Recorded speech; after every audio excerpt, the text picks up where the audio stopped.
اللہ وبرکاتہ۔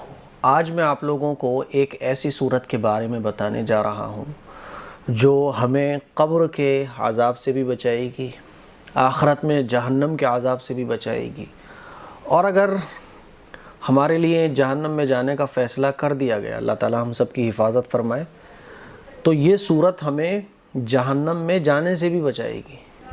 بہت چھوٹی سی صورت ہے، پڑھنے میں مشکل سے 5 منٹ لگیں گے بس، لیکن فائدہ اتنا بڑا ہے۔ حضرت ابو ہریرہ رضی اللہ تعالیٰ عنہ بیان کرتے ہیں کہ رسول اللہ صلی اللہ علیہ وسلم نے ارشاد فرمایا، اللہ تعالیٰ کی کتاب قرآن کریم میں 30 آیات پر مشتمل ایک صورت ہے جو اپنے تلاوت کرنے والے کے لیے قیامت کے دن سفارش کرے گی، اسے جہنم سے نکال کر جنت میں داخل کر دے گی۔ اور یہ صورت کون سی ہے؟ سورۃ الملک، سورہ ملک، جو 29ویں پارے کے بالکل اسٹارٹنگ ہے۔ تو یہ صورت کیا کرے گی؟ جو شخص اس صورت کو پابندی کے ساتھ روزانہ تلاوت کرنے والا ہے، قیامت کے دن یہ صورت اس کے لیے سفارش کرے گی اور اسے جہنم سے نکال کر جنت میں داخل کر دے گی۔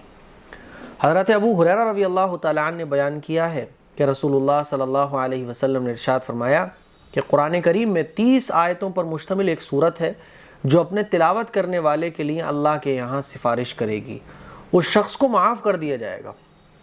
قرآن کی کوئی صورت کسی کے لیے سفارش کرے تو کیا سفارش رد کر دی جائے گی؟ نہیں، کیونکہ قرآن بھی تو اللہ کا کلام ہے نا، تو اس شخص کو معاف کر دیا جائے گا، اور وہ صورت تبارک الذی بیدہ الملک یعنی سورۃ الملک ہے۔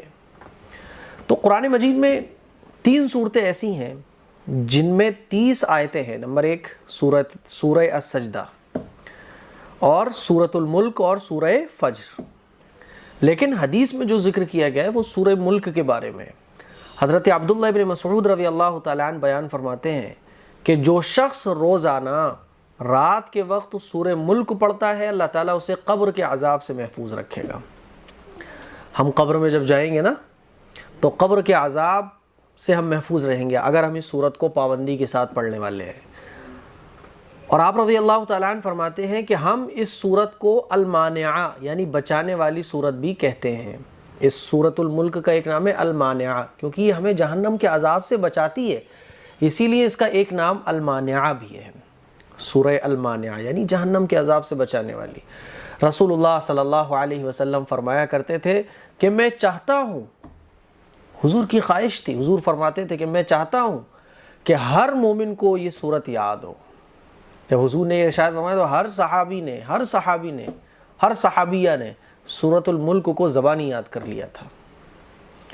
ہمیں تو 10 صورتیں بھی مشکل سے یاد نہیں ہوتی، بڑے افسوس کی بات ہے۔ تو حضور کی خواہش کو اگر ہم پورا کرنا چاہتے تو حضور نے کیا فرمایا کہ میری خواہش ہے، میں چاہتا ہوں کہ ہر مومن کو یہ صورت یاد ہو۔ اور یہ صورت تنگ دستی کو دور کرنے کے لیے بھی پڑھی جاتی ہے۔ سورہ ملک جو ہے وہ نجات، تنگ دستی سے بھی نجات کا ذریعہ ہے۔ تو سونے سے پہلے سورۃ الملک پڑھنے کی ہم اور آپ عادت بنائیں تاکہ جہنم سے ہم بچ سکیں، قبر کے عذاب سے ہم بچ سکیں، اور یہ صورت ہمارے لیے اللہ کے پاس سفارش کرے۔ کتنی آخرت کے میدان میں تو نفسی نفسی کا عالم ہوگا نا، ہر شخص یہ چاہے گا کوئی میری سفارش کر دے۔ سورۃ الملک جس کی سفارش کرے کیا وہ جہنم میں جا سکتا ہے؟ قبر کا عذاب کتنا سخت ہے۔ فرشتے ادھر سے آئیں گے تو سورہ ملک کھڑی ہوگی، فرشتے ادھر جائیں گے تو ادھر بھی سورہ ملک، لیفٹ سورہ ملک، رائٹ سورہ ملک جو ہے نا عذاب نہیں ہونے دے گی۔ اسی لیے سورہ ملک حضور نے کیا فرمایا؟ میری خواہش ہے، میری چاہت ہے کہ ہر مومن کو سورہ ملک زبانی یاد ہو۔ لیکن افسوس کی بات ہے سورہ ملک لوگ جانتے بھی نہیں ہیں۔